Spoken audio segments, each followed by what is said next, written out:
네, 우리 반갑습니다. 우리 오늘은 제목이 오늘 말씀은 예수님과 연합한 자의 역임과 드림에 대해서 여러분과 말씀을 좀 나눌 거예요. 로마서 6장은요 성화에 대한 주제가 시작돼요. 성화. 우리 청년들은 결혼한 사람이 없죠. 여기서 결혼하고 싶죠? 네, 결혼하고 싶죠.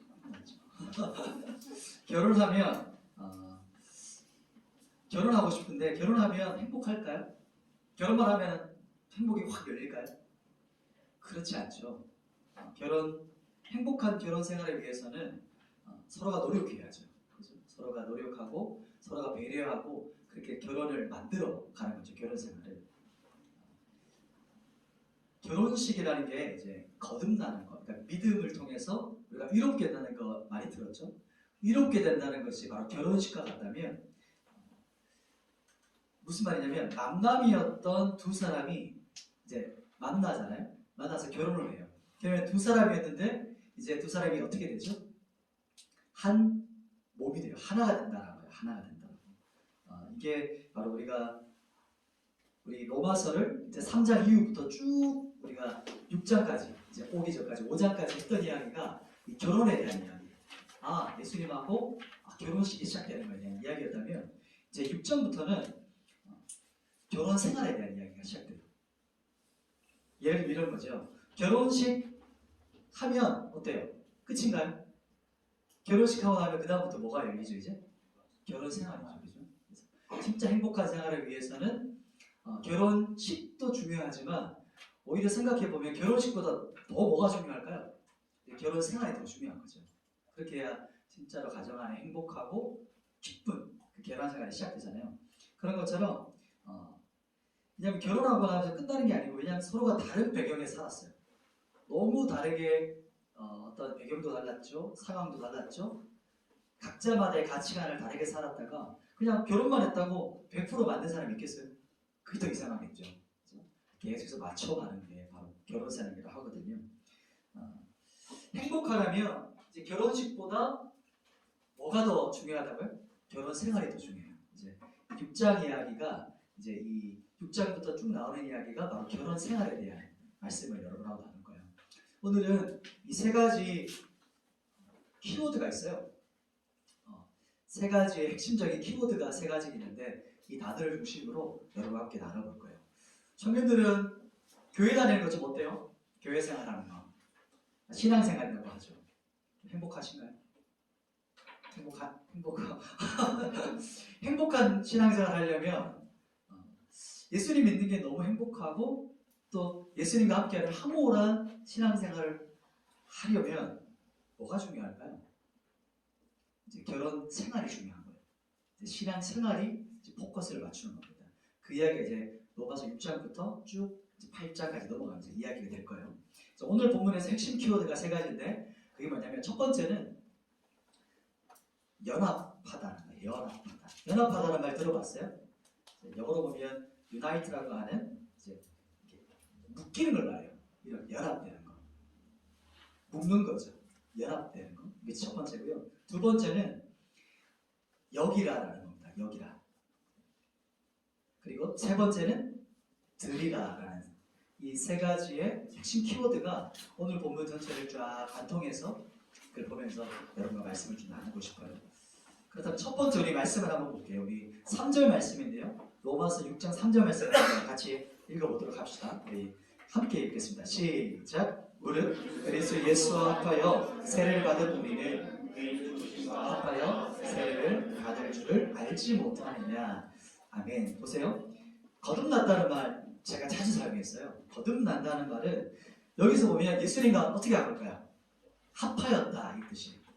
이 합했다는 말은 한번 성경을 보시면 이제 로마서 6장 1절부터 쭉 8절까지 쭉 한번 내려가면서 이 연합하다는 키워드를 한번 찾아보세요.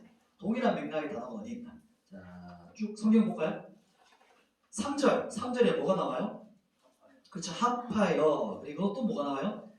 죽으심과 합하여라는 단어 찾으셨어요? 또 4절 넘어가 봐요. 4절에 또 뭐가 나오죠?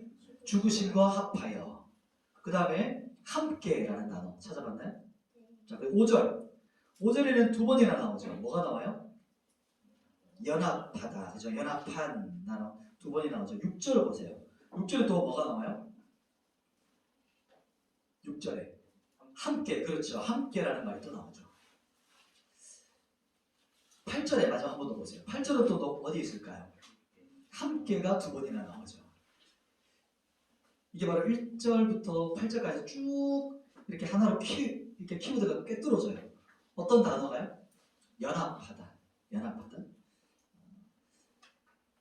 보면 결혼식 할 때 보면 이렇게 하죠. 이 시간부터 이 두 사람은 성부와 성자와 성령 이름으로 두 사람이 하나가 되었음을 선포하노라. 이렇게 되면 어떻게 되죠? 갑자기 반주가 나오죠. 딴딴따란 딴딴따란 하면 이제 행진을 쫙 하면서 양쪽에서 박수를 막 쳐주죠. 그 모습이 상상돼요. 이제 그렇게 해서 결혼식이 시작되었어요. 이게 바로 뭐라고요? 연합하다.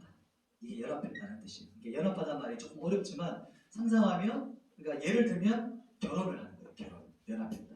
그러면 누구와 연합한 거죠, 우리는? 그렇죠. 예수님하고 결혼식 한 거예요. 예수님하고 연합한 겁니다. 그러면 어디서 예수님하고 연합했을까요?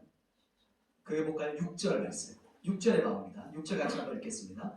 6절 한번 읽어볼게요. 시작. 우리가 알거니와 우리 옛사람이 예수와 함께 십자가에 못 박힌 것은 죄의 몸이 죽어 다시는 우리가 죄에게 종노릇하지 아니하려 함이니.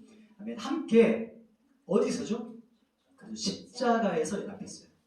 예수님과 함께 어디서 연합했냐면 십자가에서 우리가 연합된 겁니다. 즉 이런 거죠. 예수님이 십자가에 죽으실 때 어떤 일이 벌어졌어요? 십자가에 죽으실 때 어떤 일이 벌어졌죠? 결혼식 때 이렇게 연합한 것은 예수님이 십자가에 죽으실 때 우리가 거기에 연합했어요. 그러면 십자가 죽으실 때 연합했다는 말이 무슨 말이냐면, 여기 6절에도 나가지만 그때 못 박혔다라고 나와요. 성경 한번 보세요. 6절 말씀 한번 주목해서 보세요. 이런 말이 있어요. 십자가에 못 박힌 것은, 이게 바로 과거 완료거든요. 박힌 것, 이게 언제죠? 이미 과거죠. 과거에 완료된 거예요. 우리가 십자가에 못 박혔다, 이렇게 성경이 말해요. 여보, 우리가 언제 결혼했지? 이렇게 질문하면 제가 대답하겠습니다. 우리 7월 2일 날 자기 그 교회에서 결혼식 했잖아. 이게 무슨 말이에요? 이미 과거에 완료된 사건이에요. 예수님과 연합한 사건은 이미 과거에 있었던 사건인 거죠. 근데 거기에 누가 못 박혔을까요? 내가 거기에 연합됐다는 것은, 거기에 십자가에 죽었다는 것은 내 옛사람이 연합된 거예요. 옛사람이 죽었어요. 옛사람이 못 박혀 죽었으니 이제 옛사람이라는 것은 죄의 영향력을 받았던 사람이에요. 죽고 나면 이제 죄에게서 영향력이 자유롭게 되는 거예요. 죽음을 통해서. 쉽게 말하면 죄가 시키는 대로 질질 끌려다니지 않게 됐다는 거죠. 죄에 대해서 십자가에 죽었기 때문에. 그러면 죽은 것으로 끝일까요? 죽임당한 것으로 끝일까요? 예수님께서 십자가에 죽으시고 어떻게 되셨죠? 그래서 3일 만에 어떻게 하셨어요? 부활하셨어요. 그죠? 우리가 예수님하고 연합했다는 것은 내가 예수님하고 십자가에 죽었고 또 예수님이 살아나실 때 연합되어 있는 우리가 어떻게 된 거예요? 같이 살아난다. 이것을 말하는 겁니다. 누구와 연합했죠? 예수님과 다시 살아나셨다. 그래서 우리가 예수님이 부활할 때 한 몸인 우리도 같이 부활한 것이죠. 이게 바로 이제 첫 번째 연합했다는 뜻이에요. 그리고 7절, 8절 한번 보세요. 그러면 성경에 또 이렇게 말합니다. 7절과 8절을 같이 한번 읽어볼게요. 시작. 이는 죽은 자가 죄에서 벗어나 의롭다 하심을 얻었습니다. 만일 우리가 그리스도와 함께 죽었으면 또한 그와 함께 살 줄을 믿노니. 이게 바로 금방 제가 말했던 말씀이에요. 뭐냐면 우리가 죄에서 이제 벗어났던 것은 어떻게 벗어났어요? 죽음을 통해서. 옛사람이 십자가에 죽었어요. 그래서 이제 죄에서 우리가 자유롭게 된 거예요. 그리고 나서 죽음이 끝이 아니고 예수님이 다시 부활하실 때 연합되어 있는 우리도 같이 함께 부활했다. 이렇게 성경이 말하는 거죠. 부활했다는 것은 우리에게 이제 새 생명이 생긴 거예요. 새로운 생명. 그러면 새 생명을 가진 우리는 어떻게 살아야 될까요? 즉 방금 전에 예를 들었던 뭐죠? 결혼 생활. 결혼식을 했어요. 그러면 이제 앞으로 뭐가 열리는 거죠? 결혼식이 끝나고 나면 결혼 생활이 시작되는 거예요. 그런 것처럼 예수님하고 연합해서 죄에 대해서 죽었다, 새 생명을 받았다. 이 뜻은 예수님하고 결혼 생활이 시작된다. 이것을 말하는 겁니다. 그러면 구체적으로 예수님하고 결혼한 사람이 어떻게 살아야 되는가? 그 이야기를 이제 두 번째 좀 하고 싶은데 그 성경이 바로 11절 말씀에 나옵니다. 우리 성경 한번 11절 말씀을 같이 한번 읽어볼게요. 두 번째 키워드는 이제 여기라라는 키워드예요. 11절 말씀에 그게 어디 나오나 한번 찾아보세요. 11절 시작. 이와 같이 너희도 너희 자신을 죄에 대하여 죽은 자요 그리스도 예수 안에서 하나님께 대하여는 살아있는 자로 여길지어다. 아멘. 두 번째 키워드는 뭐라고요? 여긴다는 거예요. 여긴다. consider이라고 하는 여기는 건데 죄에 대해서 죽었어요. 그리고 그리스도 예수 안에서 하나님께 대해서 살아난 사람으로 어떻게 해라? 여기라. 이 부분이에요. 무슨 말이죠, 목사님? 지금 못 알아들을 수 있어요. 그게 무슨 말이에요, 목사님? 여기라는 말은 무슨 뜻일까요? 여기라. 단어 뜻은 알겠는데 여긴다는 게 뭐냐면 이렇게 풀 수 있을 것 같아요. 여긴다는 말은 결론 삼아. 그리고 고민하지 말고 결론을 내. 이 뜻이 바로 여기라는 뜻이에요. 이것은 믿음의 차원을 조금 더 뛰어넘는 차원을 말해요. 결혼 얘기를 또 한번 예를 들어볼게요. 여보, 아직도 나는 자기랑 결혼한 게 아직도 실감이 안 나. 잘 안 믿겨져. 이렇게 말하면 신혼이야. 아직 결혼한 지 얼마 안 됐어요. 그러면 너무 막 이렇게 좋은 말이죠. 이게 로맨틱한 말이죠. 그런데 생각해 보세요. 결혼한 지 10년 차가 넘어가요. 30년 차가 넘어가는데 갑자기 남편이 뜬금없이 아내를 보면서 여보, 나 아직도 자기랑 결혼한 게 실감이 안 나. 이러면 어떤 분위기가 돼요? 이거는 로맨스가 아니고 호러물이 되는 거죠. 갑자기 로맨스에서 스릴러로 넘어가는 장면이 되는 거예요. 그런데 왜 여기서 여기라는 말이 나올까요? 여겨라. 이게 뭐냐면 왜 아직도 우리가 연합한 거, 누구랑 연합했어요? 예수님하고 연합된 것이, 그러니까 하나가 된 거, 결혼한 것이 우리가 잘 어떤 걸까요? 잘 아직도 안 믿겨진다는 거예요. 그러니까 그걸 말하는 겁니다.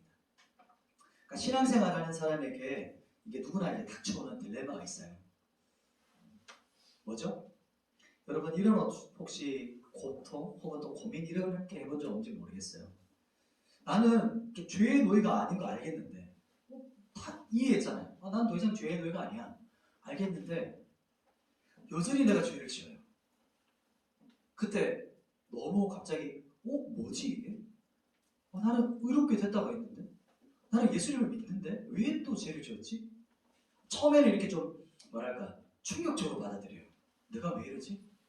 그렇게 생각하다가 그런데 이것이 계속 반복되어지잖아요.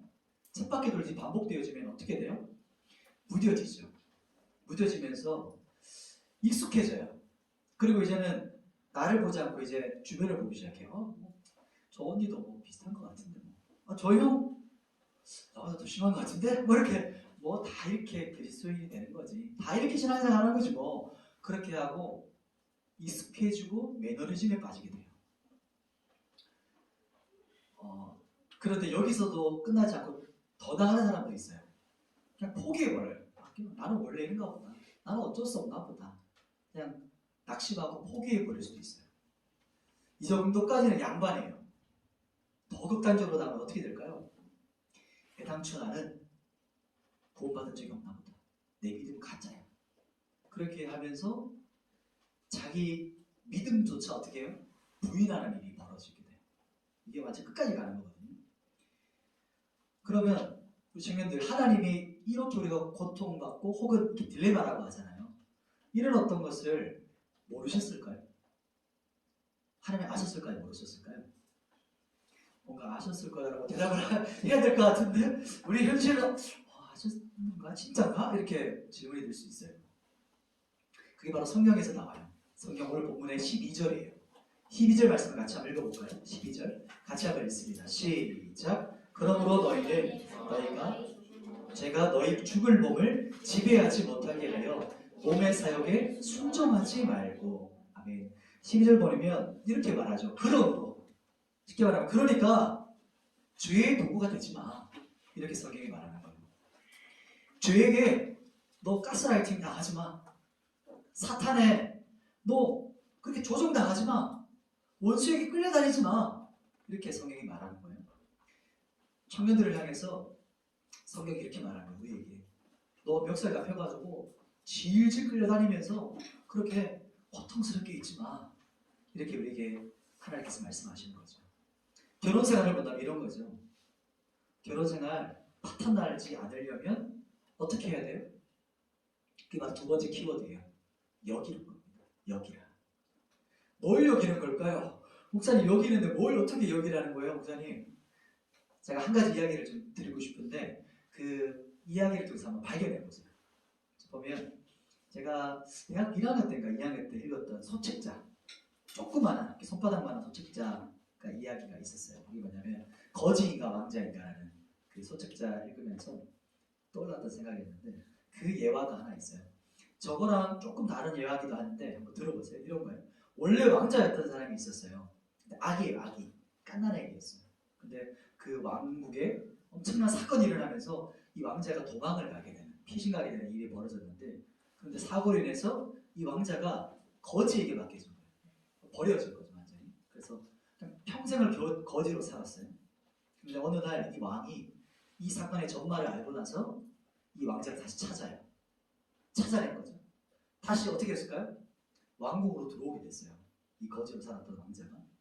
그러면 어떤 일이 벌어질까요? 이 왕자는 이제 왕국에 들어왔지만 왕국에 있다고 왕자처럼 살았을까요? 그렇지 않겠죠.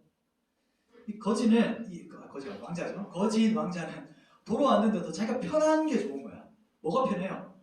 그냥 바닥에 앉아서 밥 먹는 게 너무 편해. 그리고 바닥에 떨어진 거 먹는 게 너무 좋아. 그게 너무 익숙해요. 그렇게 하면 안 된다고. 식탁에 앉으시라고. 앉았는데 뭘로 먹어요? 손으로 그냥 막 먹어요.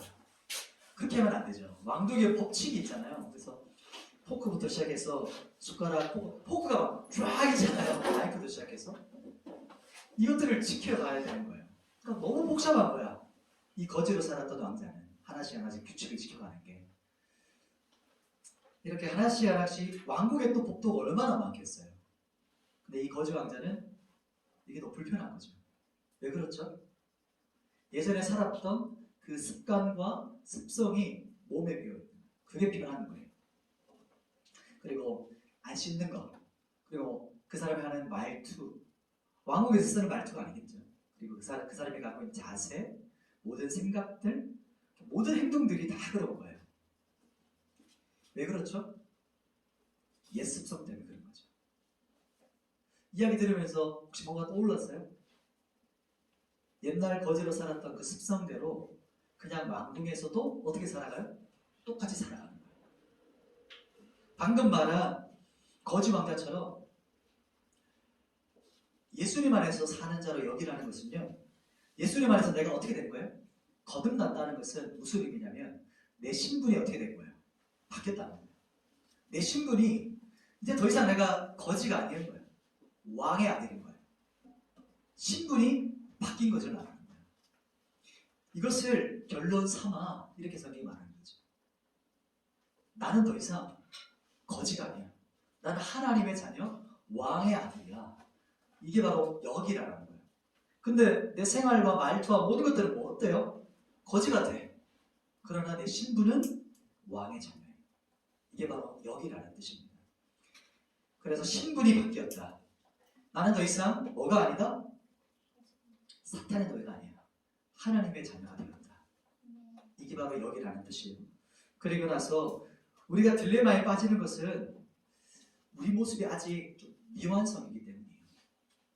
미완성이란 말은 우리 안에 뭐가 있을까요? 연약함이 있죠. 실수가 있어요. 넘어지기도 해요. 실수를 해요. 그럼에도 불구하고 하나님께서 너는 내 아들이야 이렇게 말씀하십니다. 거듭난 것은 신분이 완전히 바뀐 겁니다. 이게 바로 새 피조물, 완전히 새 것이 되었다는 거예요. 새 것. 죄의 노예에서 어떻게 됐어요? 의의 노예가 된 거예요. 이게 바로 하나님께서 우리를 자녀 삼으셨다. 나는 왕의 자녀다. 이게 바로 이 정체성을 말하는 거예요. 이제 마지막으로 보면 그러면 세 번째 키워드가 있어요. 이게 뭐냐면 드리라입니다. 드리라. 우리 13절 말씀 한번 읽어볼까요? 13절 같이 한번 읽어봅시다. 시작. 또한 너희 지체를 불의의 무기로 죄에게 내주지 말고 오직 너희 자신을 죽은 자 가운데서 다시 살아난 자 같이 하나님께 드리며 너희 지체를 의의 무기로 하나님께 드리라. 아멘. 세 번째 키워드 드리라. 죄로 인해 넘어질 때 있죠. 그죠? 그때 청년들은 어때요?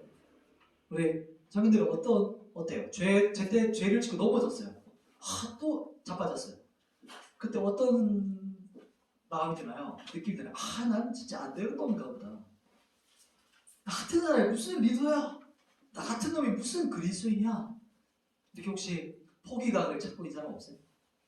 그냥 포기. 그렇지 않죠. 그렇지 않아요. 청년들 우리가 어떻게 하고 있어요?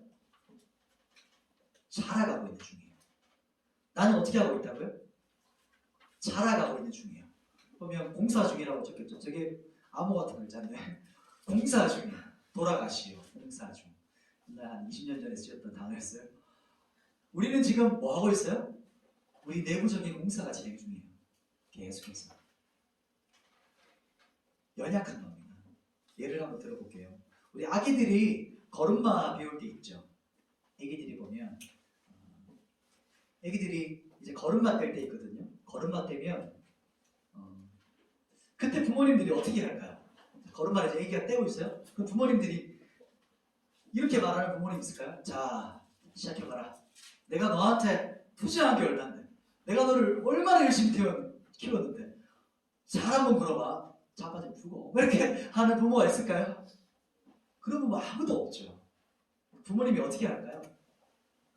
이 아기가 한 걸음 한 걸음 뛸 때마다 탁 바싹 붙어요. 그리고 한 걸음 뛸 때마다 어떤 마음일까요? 무조건 잡아줄 때도 이렇게 나 옆에 항상 계속 붙어 있으면서 혹시나 넘어지더라도 부모님이 어떻게 하시죠? 손을 잡아줘요. 그리고 엉덩방아 찍잖아요. 수천 번을 넘어지면서 배우거든요. 딱 찍으면서 넘어졌어요. 근데 우리 친구들이 아니죠. 우리 청년들. 이 친구가, 이 애기가 쿵 넘어지면서 혹시 이렇게 생각하는 애기가 있을까요? 나는 안 되나 보다. 또 넘어졌어. 이렇게 하면서 아예 그냥 주저앉아서 그만 걷자. 이렇게 하는 사람이 있겠어요? 절대 그런 애기가 없죠. 어떻게 해요? 계속해서 일어나려고 해요. 왜 그래요? 이제 도전하는 거예요. 이제 시작이에요. 더 열심히 걸으려고 노력하고 시도해요. 부모님은 그때 어떤 마음일까요? 보시는 마음이. 계속해서 격려하는 거죠. 청년들 한번 생각해 보세요.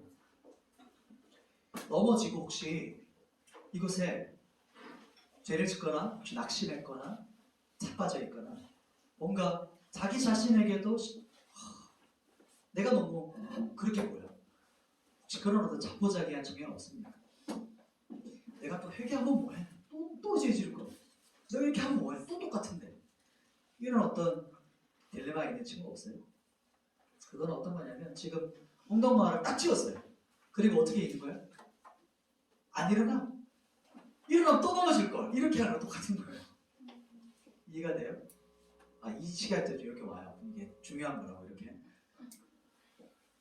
그렇게 있는 거예요. 자포자기한 아기 모습인 거예요. 우리가 죄에 걸려서 넘어질 때가 있죠. 그때 우리 양심이 자기를 향해 자책해요. 내가 또 죄를 지었어. 내가 또 잘못했어. 그리고 그 정확한 타이밍에 원수 사탄이 가만히 있을까요? 그 타이밍을 정확히 알아요. 그래서 정죄 화살을 우리 심장에다가 탁 쏴요. 그럼 그게 팍 꼽히죠. 치명상을 입고 불 속으로 들어가게 됩니다. 그런데 우리와 함께 가시는 우리 아빠 아버지는 우리에게 뭐라고 하실까요? 우리 하나님 어떤 마음이실까요? 우리를 여러분을 어떻게 바라보실까요? 그게 바로 14절 말씀이에요. 우리 14절 마지막 말씀 한번 읽어볼까요? 마지막 14절 같이 읽습니다. 시작. 죄가 너희를 주장하지 못하리니 이는 너희가 법 아래 있지 아니하고 은혜 아래 있습니다. 아멘. 우리는 은혜 아래 있어요. 자녀라는 거죠. 우리는 자녀를 향해서 아버지가 뭐라고 하냐면 일어나. 다시 일어나. 격려하세요. 지지하세요. 야, 내가 언제나 너랑 같이 있어. 일어나. 할 수 있어. 내가 반드시 너를 도울 거야. 이렇게 하시는 분이세요. 왜 그렇죠? 너는 나의 사랑하는 아들이야. 너는 내 사랑하는 딸이야. 그게 하나님 아버지의 마음이시거든요. 그래서 우리에게 언제나 어떻게 하실까요? 넘어져 있는 우리를 향해서 손을 벌리세요. 또 이런 모습이겠죠. 다시 와. 다시 일어나서 다시 와. 하나님 아버지께서 언제나 우리를 향해 기다리세요. 팔을 벌리고 나에게 다시 돌아와. 이렇게 기다리시는 아버지세요. 우리 하나님은 정죄가 아니라 우리에게 무엇을 하세요? 은혜를 베푸세요. 정죄는 사탄이 우리에게 다 쏘는 화살이에요. 그러나 하나님은 우리에게 은혜를 베푸세요. 죄에 대해서는 정확히 말씀하시지만 우리에게 격려하시는 거예요. 다시 일어나길 원하시는 거예요. 일어나라 아들아, 딸아, 일어나. 너 이번에 넘어진 거 있지? 이거를 통해서 내가 널 얼마나 사랑하는지 다시 기억하는 내 눈떠로 삼아. 이 사건을 꼭 기억해. 내가 널 얼마나 사랑하는지 기억해. 이것을 말씀하시는 거예요. 내가 죄를 지었을지라도 내가 너를 언제나 사랑해. 왜냐하면 너는 내 아들이기 때문에, 내 딸이기 때문에. 이게 바로 우리를 하나님께 의의 무기로 드리는 거예요. 의의 재물. 그래서 하나님께 드리라는 거죠. 우리가 하나님께 드리는 것은 우리가 연약하지만 우리가 하나님이 뜻하시는 방향대로 살고 싶어하는 중심이에요. 방향성이 중요해요. 은혜의 방향성. 저 여기가 보이죠? 누구를 향하고 있어요? 아버지를 향하는 거예요. 죄를 향하지 않고 내가 비록 넘어지고 자빠질지라도 내가 살아가는 신앙의 방향성이 아버지인 거예요. 내가 비록 자빠질지라도 내가 혹 실수할지라도 다시 일어날 수 있는 힘이 뭐죠? 아버지가 되시기 때문에 나를 언제나 안아주시는 분이시기 때문에 그게 바로 마지막 드리라는 뜻입니다. 우리 말씀을 한번 정리해 볼게요. 이 말씀을 함께 돌아보면서 오늘 말씀은 여러분에게 어땠어요? 어떻게 받았습니까? 결혼식이 시작됐죠. 그리고 나서 우리와 이것이 바로 하나님과 예수님과 연합된 것. 십자가에서 우리가 하나 됐다. 그리고 나서 두 번째, 이 하나됨이 있고 나서 예수님 안에서 우리를 어떻게 하라고 하시죠? 여겨. 이게 무슨 말이냐면 결론상화. 여러 가지 고민, 갈등, 딜레마가 있지만 우리가 딱 붙잡아야 될 거, 나는 하나님의 자녀야. 내가 신분이 변화됐어. 나는 거지가 아니라 왕자야. 나는 딱 정체성을 붙잡는 거예요. 이게 여기라는 뜻입니다. 그리고 내가 그런데 죄의 습성이 있잖아요. 옛날 옛 습관이 있잖아요. 거지로 살던 습성. 그런 어떤 딜레마 앞에서 마지막 세 번째 뭐죠? 의의 무기로 하나님께 드리는 것. 이것은 우리가 비록 넘어질지라도 아기가 걸음마를 하는 것처럼 내가 하나님을 향해서 방향성을 가지고 다시 일어나는 것. 나의 연약함을 인정하고 나를 의의 무기로 드리는 것. 제물로 드리는 것. 이것을 말하는 거예요. 그래서 은혜가 중요해요. 하나님의 뜻에 순종하고 싶은 그 마음이 중요해요. 지금 각자가 다 다르거든요. 왜냐하면 다 지금 걸음마의 단계가 달라요. 이제 시작한 사람이 있는가 하면 이제 어느 정도 잘 걷는 사람이 있고 또 리더들이라든지 조금 성숙한 사람들 같은 경우는 이제 걷는 걸 넘어서 이제는 뛰어가려고 하는 성숙한 사람이 있을 수 있는 거예요. 그러니 내가 지금 자라가는 그 시즌, 내 계절에 맞게 하나님이 원하시는 그 성숙함으로 계속해서 나아가는 게 중요해요. 우리 말씀을 붙잡고 같이 한번 찬양하고 함께 기도했으면 좋겠어요. 우리 준비한 언금을 올려드리면서 찬양했으면 좋겠는데, 우리 모자람이라는 찬양이에요. 제가 이 찬양 접했을 때 엄청 이 찬양을 고백하면서 청년들에 대한 마음이 많이 생각났었고, 그리고 제가 청년 때가 너무 많이 생각나는 찬양이었어요. 이 찬양 부르시면서 우리가 넘어지고 자빠지면 부끄럽잖아요. 나는 진짜 부족한데? 내가 하나님 나갈 자격이 없는데? 라는 생각을 하잖아요. 근데 그럼에도 불구하고 우리가 하나님께 나아갈 수 있는 것은 그분이 우리를 내 은혜를 베푸시고 내 아버지이기 때문이에요. 이것을 가지고 이렇게 찬양하면서 우리 주님 의지하면서 우리 나아갔으면 좋겠습니다.